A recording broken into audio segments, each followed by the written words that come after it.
其实很妙。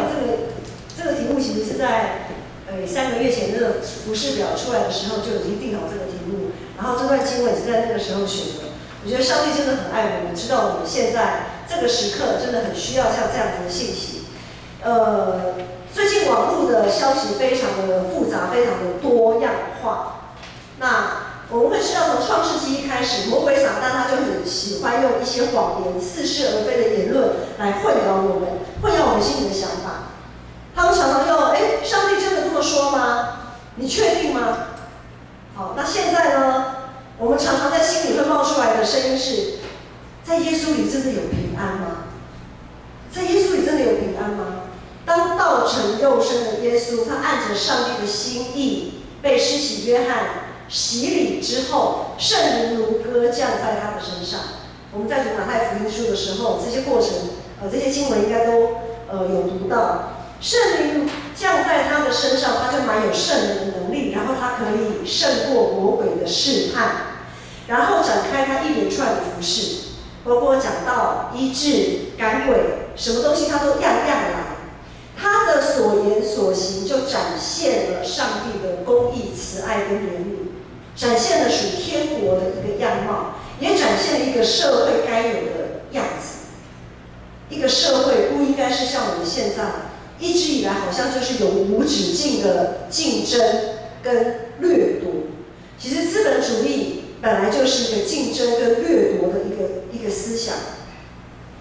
耶稣在当时，他堪称首屈一指的名医、名嘴、名师，这是我们现代人最喜欢的。名医大家都要去生病了就要去看有名的医生，然后呢，补习班可以找名师，都要去补什么习哦。那名嘴呢，哇，这些社会工作者很多的演讲课程，都要去听，都要听名嘴的讲论。很多时候我们都是追着这样子的名师、名嘴、名医跑，无非是想要从他身上得到一点好处，或者一些保障。在生活上可以指点迷津，工作上到一个瓶颈的时候，听听名嘴说了些什么，哇，好像有些东西开窍了。那在工作上呢，如果跟着好的主管，或者是一些好的我们讲说前辈，我们可能会有升迁的机会。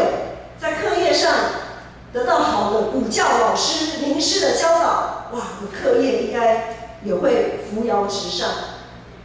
那跟着耶稣，当然还有个好处，就是耶稣是5饼2鱼的嘛。如果走投无路的时候呢，也不愁吃穿。但是耶稣的回答啊，我不晓得你们在读马太福音读到第8章的时候，有一段耶稣在回答跟随他的，有一群人就一窝蜂的要跟着耶稣啊。可是耶稣怎么回答这些跟随他的人呢？耶稣对这一群想要跟随他的人，耶稣说：“湖里有洞，天空的飞鸟有窝，人子却没有枕头的地方。”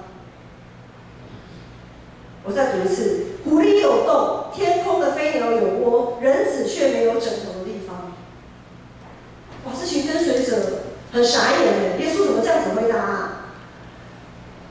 对这些想要跟随他的人，简直是从天堂掉到地狱哎！耶稣的回答意思是说，你们不用来跟随我啊，我没办法对你们有任何的保证。我没办法保证你们绝对不会生病，也绝对不会碰到什么灾难困苦。他说，因为我自己连枕头、连睡觉地方都没有，我自身难保啊，我怎么保你们啊？耶稣他不仅对跟随他的人提出这样子的挑战，他对他所拣选的门徒也提出了一些不合情理的要求。同样在第8章的这段经文里面，一个门徒啊，他跑去对耶稣说：“耶稣啊，你容我回去先埋葬我的父亲，然后我再跟随你。”然后，如果家里我的父亲死掉了，我去埋葬他，我再来跟随耶稣，应该很正常吧？很正常吧？好，可是耶稣怎么回答这个人呢？怎么回答这个门徒呢？耶稣说：“任凭死人埋葬他们的死人，你跟从我吧。”子爱那天在读到这段经文，他就问爸爸说：“什么叫做死人埋葬死人啊？都已经死人了，怎么去埋葬那个死人啊？”他就不懂，他就问。耶稣的意思是，既然做门徒，就要对上帝的呼召绝对的顺服，不是选择性的哦，是绝对的顺服。既然要做门徒，就必须绝对的顺服。如果把任何的人事物放得比上帝的呼召还要重要，那就是落在罪里。也就是说，你把这样的事情放在你跟上帝的中间，我们跟上帝之间被这个人事物隔断了，那就是陷在罪里面。那一旦陷落在罪里面的人，其实就是死人了，就是必死的人，要落入永火必死的人。所以这里是说，如果那一些定义要把上帝摆一边、摆一旁，总是找一些看起来很有道理的借口，推脱上帝的呼召的这样子的死人呢？如果他定义要这样做，他定义要让自己落在罪里成为死人，好吗？那这样的死人就让他回去埋葬他的死人吧。这句经文是这个意思。当我们觉志受洗，成为基督的门徒，就是完全属于上帝的人了。在加拉太书第2章有说：“现在活着不再是我，乃是基督在我里面活着。”既然基督在我们里面活着，可是为什么我们如今还是活得这么辛苦，还是活得这么多的忧虑，这么多胆怯害怕的事情？特别是现在，很多人每天早上眼睛一睁开一醒来，就在担心啊，我今天会不会被感染？我今天会不会是下一个确诊者？我今天会不会被迫留职停薪？当然，如果要停班停课，最开心的当然就是学生了，学生最开心的，停班停课不用上课多好。可是上班的人可能就不一定了。好，如果要被迫留职停薪，很多后续的一些影响是大家不乐见的。生活的物资会不会短缺？最近很多人疯抢很多东西。虽然看不太懂为什么要抢这些东西，但是当我们看着人家去抢的时候，本来可能觉得不需要抢，可是看到一窝蜂的人都在抢的时候，我就心里的恐惧的心就会挑起来了，好像那会不会怎么样？所以脚也不知不觉的就走向卖场，好像我也买个1包2包，好安心这样子。好，那网络上呢又充满了许多怀疑、不信任、愤怒、恐惧的言辞，一直在人的这个社会，在人的群体挑拨离间。很多言语让人跟人之间的信任破碎。那特别我们是基督的群体，我们是一个同为一个肢体的，我们不能让，至少我们不能让我们自己彼此的关系是破碎的。没有人希望自己的手是支离，是被肢解，是破碎的。肢体就是要在一起，肢体就是要在一起，不要让这一些谎言，不要让这一些恐惧、担忧，让我们彼此之间产生了距离，产生了隔阂。耶稣在今天的这段经文，我们请黄信放到今天这段经文28节说：“那杀身体不能杀灵魂的，不要怕他们；唯有能把身体和灵魂都灭在地狱里的，正要怕他。”身为基督徒，我们如今展现了怎样的生命状态呢？我们是否很怕那杀身体的，很怕身体受伤害、染疾病，怕得要死？但是我们却不怕那可以连身体跟灵魂都一起灭在地狱里的那一位，也就是上帝。对于上帝的呼召，我们常常选择性的顺服。当我们有所选择的时候，我们就会像刚才那段经文讲，我们会找出很多很合理的借口来说，等一下吧，晚一点吧。我们会有很多的借口，看起来、听起来都非常的合理。但是，当我们在算计、耍赖、找借口，把耶稣的恩典无限纲的时候，我们常常会说耶稣的恩典够我们用，够我们用，非常够用。所以我们常常把恩典无限上纲，把上帝的呼召跟要求不当一回事。在这样的时候，其实不知不觉我们的灵魂已经走向死亡了。可是我们却总是拿着我们看起来很合情理的那些事情当作借口，我们自己不自知。弟兄姐妹，当我们总是很本能的，人性都有本能，很本能的把自己的需要跟算计放在首位的时候，我们不知不觉的就把基督徒的使命放在一边了。因为我们在这个时候，我们没有办法做见证，我们的身体跟灵魂就已经在狮子的口跟熊掌的威胁底下。最基本的使命是什么？基本的使命就是刚才我们新的诫命有读到，你要尽心、尽性、尽力爱主你的上帝。我们有尽力吗？在马太福音里面有讲到，天国是努力的人进去，努力要怎么个努力法？用尽你的全力啊，要去抵挡什么？抵挡那些引诱，抵挡那些常常缠绕你，那些让你搞不清楚该做什么选择的那些借口。要去抵挡那些东西，要很努力、尽心、尽力爱上帝，是要付出代价的，是要很用力的，是要花很多全身的力量。我们要尽心、尽力爱上帝，然后要爱人如己，要彼此相爱。讲起来很容易，做起来真的不怎么容易。旧约里面的大卫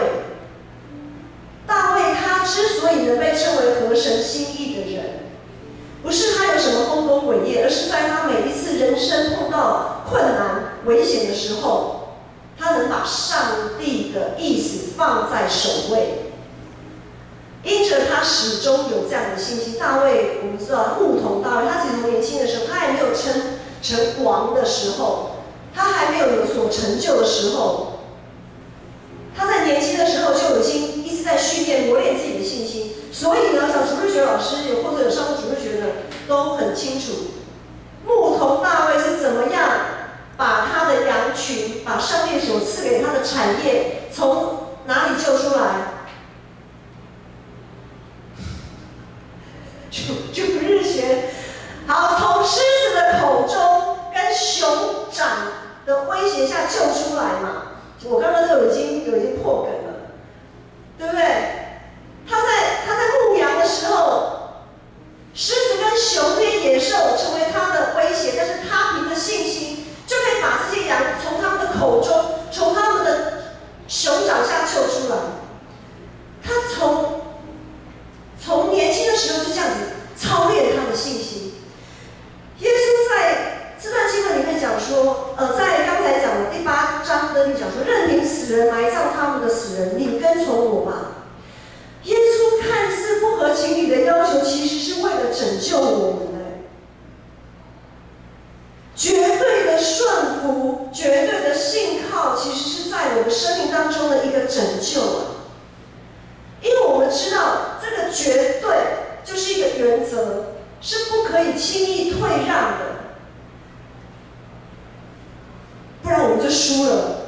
有看过那个足球，不是那个欧洲有踢的足球，是那个美式足球，像橄榄球那种，他们在就是两边在对阵的时候，那个术语我不晓得叫什么，就是两队的人在对抗，排两排。有看过那个美式足球吗？排两排，然后开始搭肩，然后开始往前，两边开始冲对抗的时候，你不使出全力，你就是输的那一边哎。那个真的是使出全身的力量，那个原则那条线，我们绝对不能让步。绝对的顺服是让我们不让步，不让步有什么好处？不让步的时候，我们就可以知道，我们可以忍耐我们所不能忍的。我不晓得大家在面试的时候，有些不管是升学还是找工作，在面试的时候，如果你的身体忽然不太舒服，可是下一个你面试就要轮到你了，怎么样？哇，不管怎么样也要撑着。如果说你是刚好肚子痛，燥症，然后让你在面对压力的时候肚子痛。可是下一个就是轮到你面试的时候，怎么样？忍耐啊，忍耐到底，终必得救，你就可以完成你的面试，然后呢，再好好的去解放吧。就是那个原则那一条线，很明显的，耶稣为我们画下的那条线，好像我们在面对世上许多的谎言跟引诱的时候，我们知道该怎么去选择，是奋不顾身、奋力去做对的选择，然后我们的身体跟灵魂就能一起得救。10章29节说，2个麻雀不是卖1分银子吗？若是你们的父不许，一个都不能掉在地上。这么不起眼的麻雀，上帝都尚且把它当一回事，更何况我们是按着上帝的形象所造的人呢？耶稣继续说第30节、31节。好，我们来读一下好了，30节、31节看得清楚了哈。30、31节，我们一起来读，请。就是你们的头发也都被数过了，所以不要惧怕，你们许多麻雀还贵重。好，我们的头发上帝都数过哦。我不晓得，应该没有人去数过我们的头发有多少吧？姑且不谈我们头顶上的头发有多少，我们来，我牧师问一下，我们洗头或梳头的时候都有掉头发吗？谁有去数过那个洗头或梳头掉的头发有几根呢？有人数过吗？以前都数过。好，大部分的人都不在意啦，哈。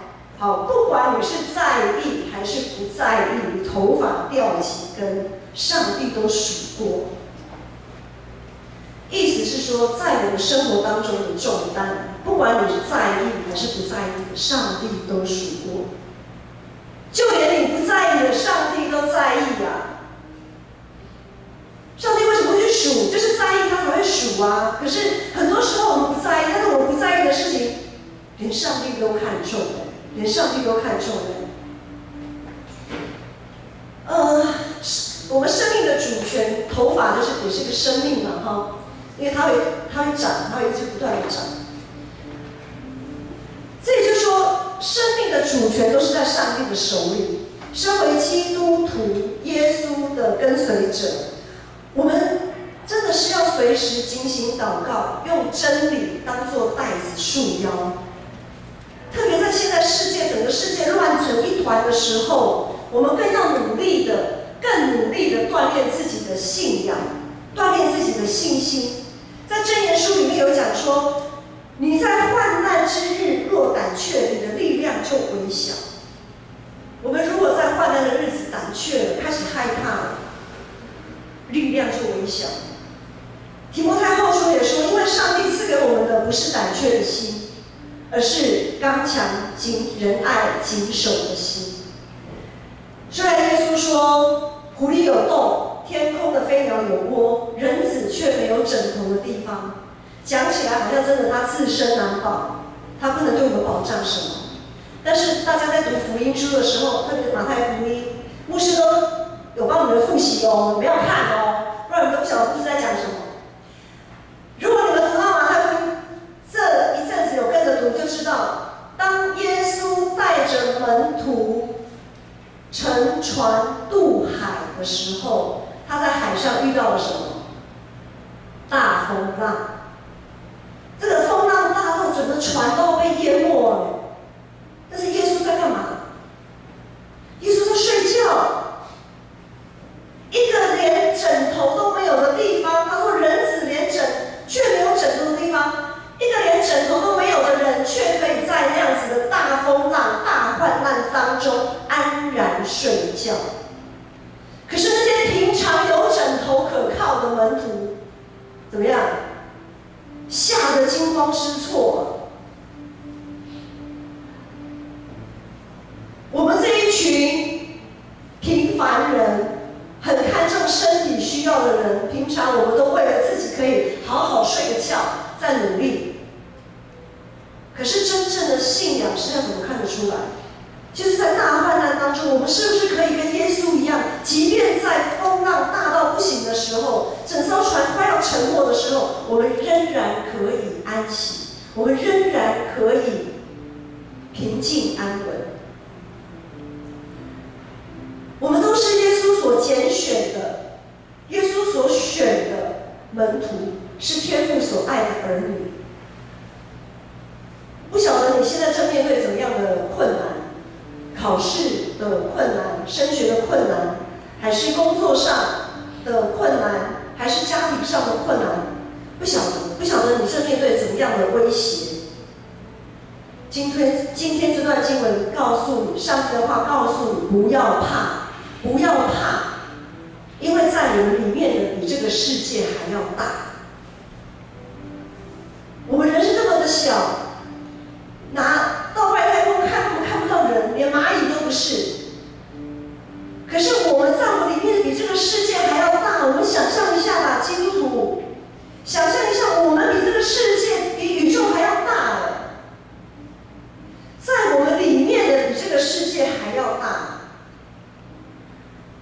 所以呢，那只能杀身体，却不能灭灵魂的，我们不要去怕它。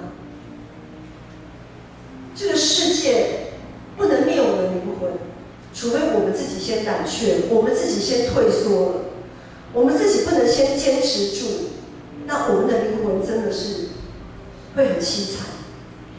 最近这几天，桃园市政府已经发函给各桃园那个地区的教会，一些宗教团体，不只是教会啦，所有的宗教团体，呼吁所有的宗教活动都暂停或者是延缓举办。我们台北市就是我们双北，不晓得什么时候才会收到，也会收到类似这样的通知，包括全面性的停班停课这样子。教会的长职团队已经在之前做好了随时应变的准备。如果有一天真的宣布全面性的停班停课，也就停止一切的聚会，那么我们就必须在家里。主日礼拜我们也没办法来这边一起敬拜。那教会呢我们就会用录，因为为了一些长者的方便，他们用赖群组。他们比较方便使用了，网络直播他们比较不太会操作，所以我们会用赖群组先把讲到一些礼拜的一些元素先录影下来，然后呢，我们会在同样礼拜的时间，我们就会传到各群组，让大家依然可以透过网络来进行礼拜这样子。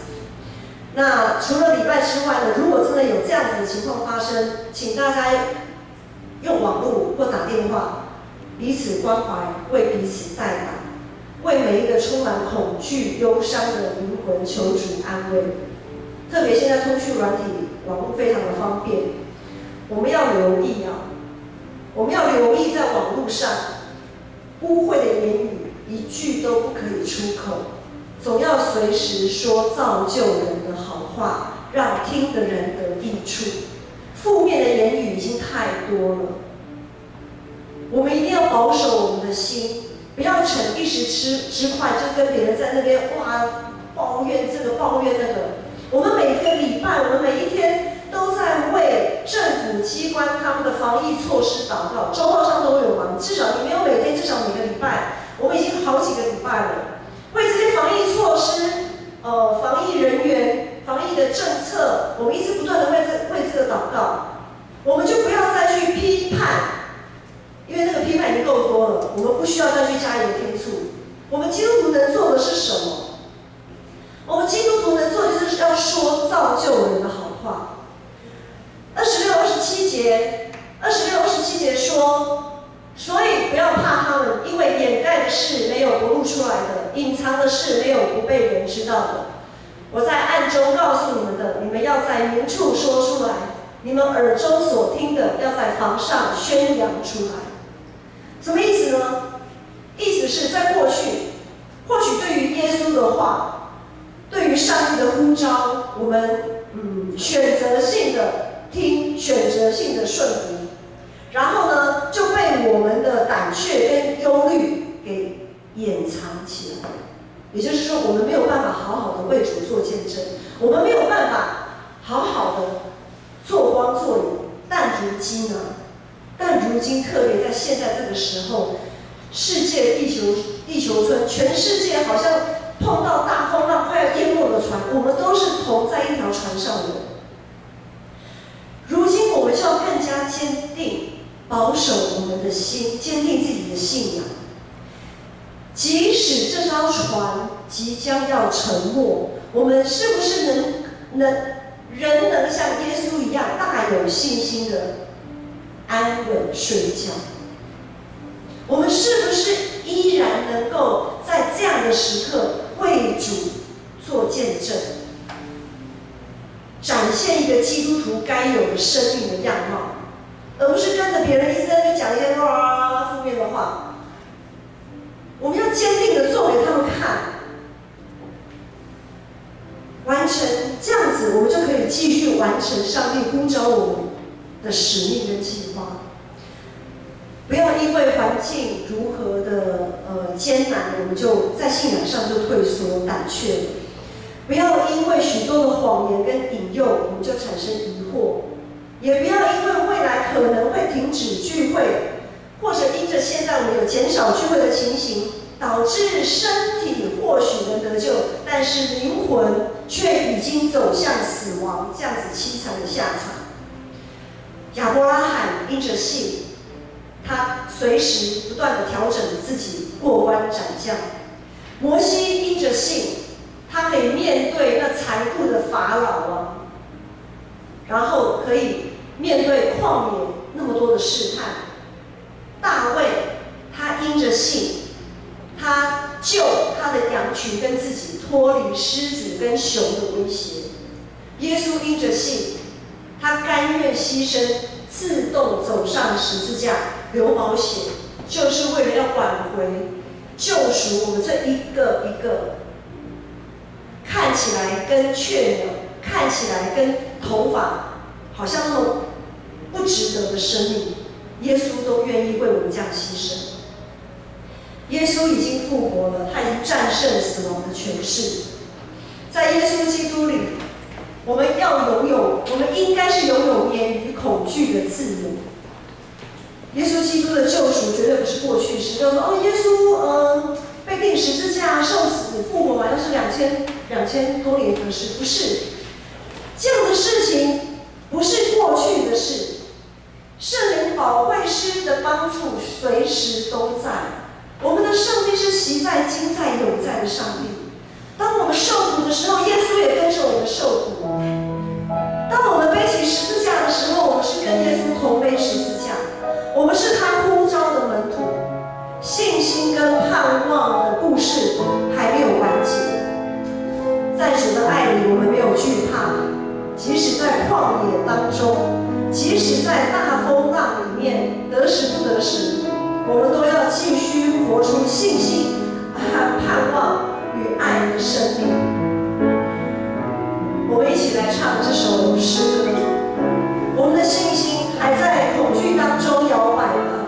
我们一起起立，求主帮助我们不要怕，只要信。若我们的信心不够，求主加添。